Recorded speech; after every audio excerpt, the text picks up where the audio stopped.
महाभारत का युद्ध सिर्फ युद्ध नहीं था, यह था नीति, छल, भक्ति और अद्भुत लीलाओं का संग्राम।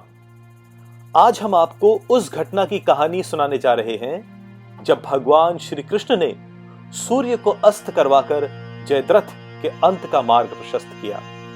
यह घटना महाभारत के उस हिस्से की है जिसने न सिर्फ अर्जुन के प्रतिशोध को पूरा किया बल्कि कौरवों के एक बड़े योद्धा का भी अंत किया।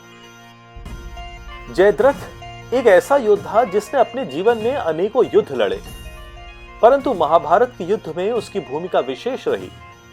जयद्रथ को एक वरदान मिला था, जब तक सूर्य आकाश में रहेगा उसे कोई नहीं मार सकेगा।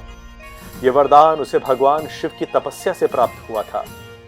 इसी वरदान के कारण महाभारत के 13वें दिन जयद्रथ ने अर्जुन के पुत्र अभिमन्यु को घेर लिया और उसे छल से मार डाला। अर्जुन के लिए यह दिन असहनीय था। अपने पुत्र अभिमन्यु की क्रूर हत्या ने अर्जुन के मन में प्रतिशोध की ज्वाला जला दी।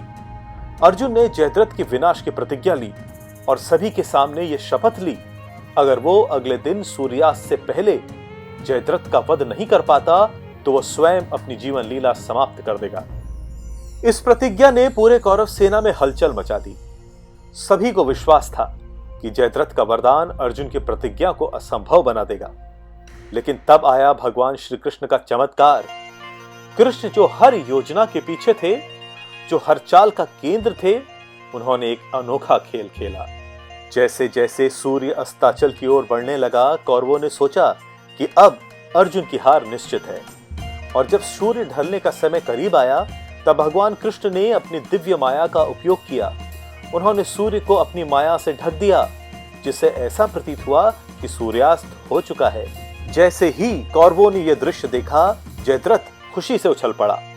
उसे लगा कि उसकी सुरक्षा सुनिश्चित है और उसने अपने छिपने का स्थान छोड़ दिया। इसी क्षण का इंतजार भगवान कृष्ण और अर्जुन कर रहे थे। कृष्ण ने सूर्य की माया हटाई और सूर्य फिर से आकाश में चमक उठा। अर्जुन ने बिना देरी किए अपना दिव्य बाण छोड़ दिया और जयद्रथ का शीश धरती पर गिर पड़ा। इस तरह भगवान कृष्ण की चालाकी और अर्जुन के प्रतिशोध ने जयद्रथ के अभिमान को धराशायी कर दिया। महाभारत का यह युद्ध मात्र तलवारों और बाणों का युद्ध नहीं था। यह था एक नीति युद्ध, छल प्रपंच और दिव्य लीलाओं का मैदान। इस युद्ध में सत्य और असत्य, धर्म और अधर्म के बीच की रेखाएं धुंधली हो चुकी थीं। कौरवों ने भी कई बार छल और कूटनीति का सहारा लिया, लेकिन पांडवों ने कृष्ण के मार्गदर्शन में सदैव धर्म और न्याय के लिए लड़ाई लड़ी।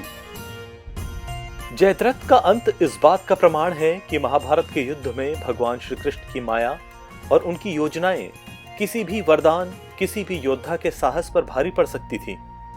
इस युद्ध ने हमें सिखाया कि चाहे परिस्थितियां कैसी भी हो, सत्य और न्याय का साथ कभी नहीं छोड़ना चाहिए। तो दोस्तों, ये थी भगवान कृष्ण की लीला की कहानी और अर्जुन के प्रतिशोध की पूरी गाथा। महाभारत की यह कथा हमें आज भी प्रेरित करती है कि धर्म की राह पर चलने वालों के साथ स्वयं भगवान खड़े होते हैं।